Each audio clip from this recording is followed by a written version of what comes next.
عليكم ورحمة الله وبركاته ومركلة iyo channelkiini ATA channel ood uga barateen macluumaad guud daawada sidaad nooga barateen casharrada aan idiin soo gudbino maanta waxaynu ka hadlaynaa cashar aad u muhiim ah oo ku saabsan sida noloshaada u horumarin lahayd haddaba 4 tallaabo ayaad raaci doontaa sida noloshaada horumar uga gaadhid kow hankaaga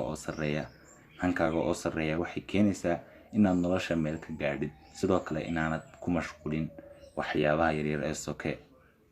laba bar naftaada samirka ama dulqaadka sababtoo ah Soomaalidu waxay ku mahmaadaa ninkii samraasadkiisa hela u samir nolosha caqabad kasta oo kula soo gudboonaata saddex niyad jabin iskana ilaali dadka niyad jabiya sababtoo ah waa cadowgaaga koowaad markasta oo aad guul daraysato waxay ku tusaysaa wadadii guusha ha joojin ee wad